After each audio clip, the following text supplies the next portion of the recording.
दोस्तों, जैसा कि हमने हमारे पिछले वीडियो में आपको बताया था कि जस्टिस ललित पर काफ़ी जिम्मेदारियां होंगी। आज सुप्रीम कोर्ट बार एसोसिएशन ने जब जस्टिस रमन्ना को फेयरवेल दिया तो जस्टिस यूयू ललित ने क्या कहा अपनी जिम्मेदारियों के बारे में। आइए सुनते हैं जस्टिस यूयू ललित के द्वारा दिया गया उनका पूरा भाषण, जिसमें जस्टिस ललित ने अपनी उन सारी जिम्मेदारियों के बारे में बताया।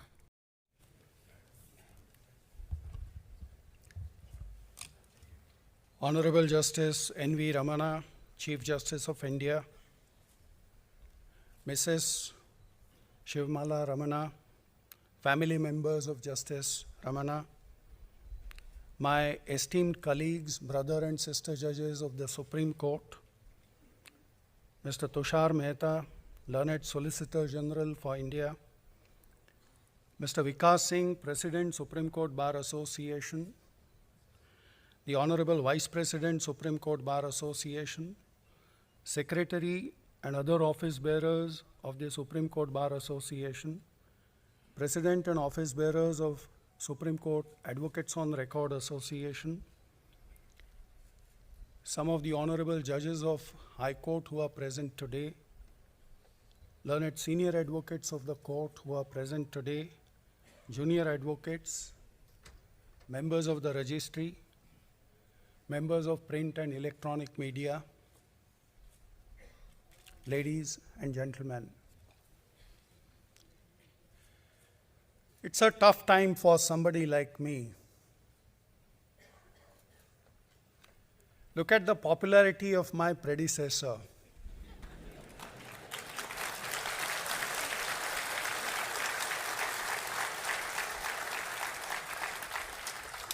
How am I going to don that mantle now, hereafter? Right at the outset, even before I assume office,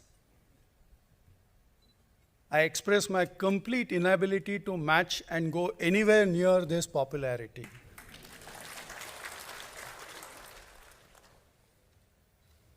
The achievements of Justice Ramana are well known. Have been actually placed before you. It was very heartening and very emotional to see some of the speeches which were given in the morning in court number 1. And that's the real tribute, because a person who demits the office, who leaves that chair for the last time, if that's the tribute which he receives while sitting there in the chair and while just about to leave that chair,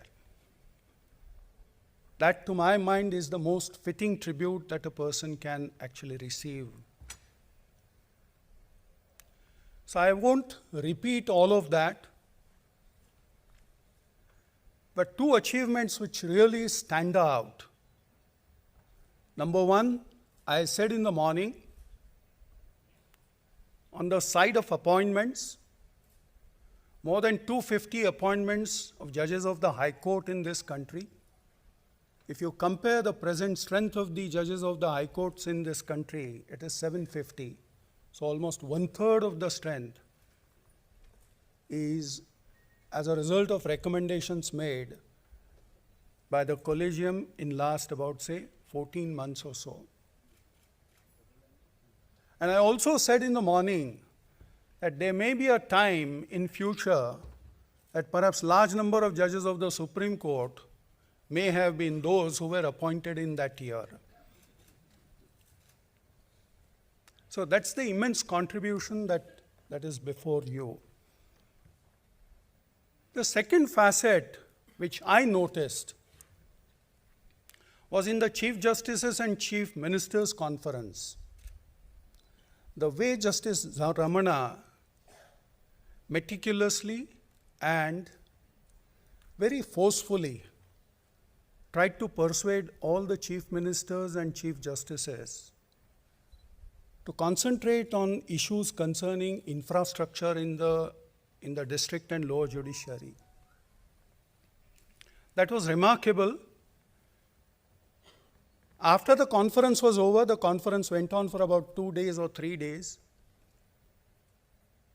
The results of that conference are resonating now.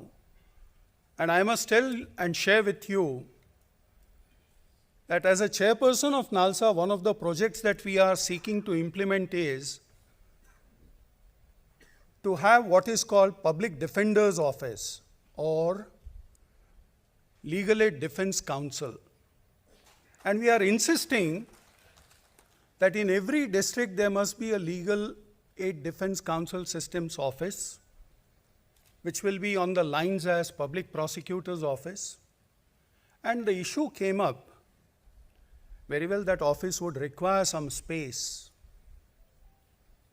And the kind of perseverance which was shown in the Chief Justices and Chief Ministers Conference, that I must say that in every district the concerned states are willing to provide us minimum of 800 square feet of area to have the Office of Public Defender in every district.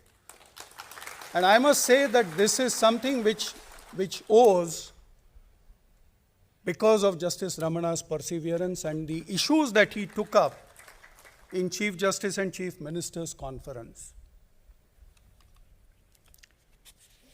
I know you all are waiting for Justice Ramana to address you.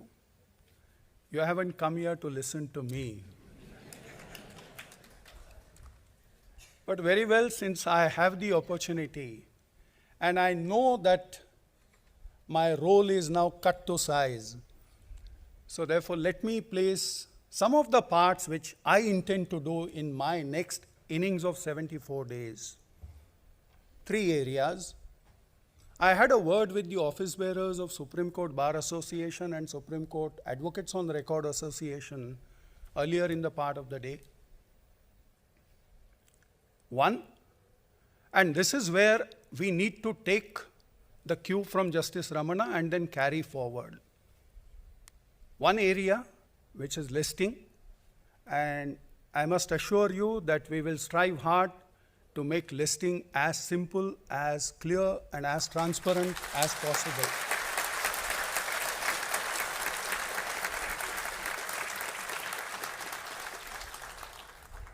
Number 2,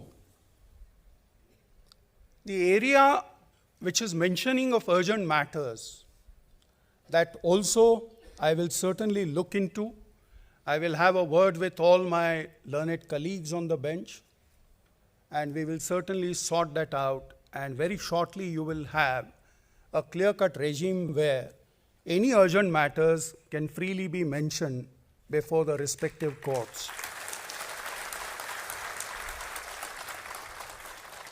The third area, and that is of listing of matters before the Constitution benches and matters which are specially referred to benches of 3 judges.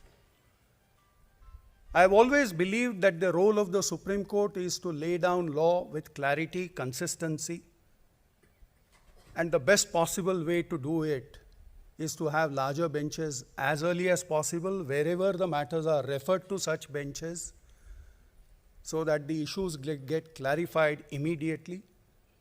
The matter has consistency and people are well aware of what exactly are the contours of the peculiar positions in law.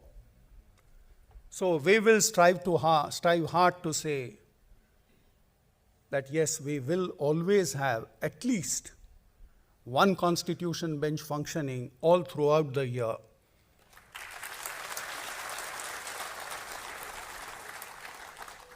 Friends, beyond that, I can't say anything more at this stage. Very well, all of you are waiting for Justice Ramana to address you. Thank you so much. Thank you.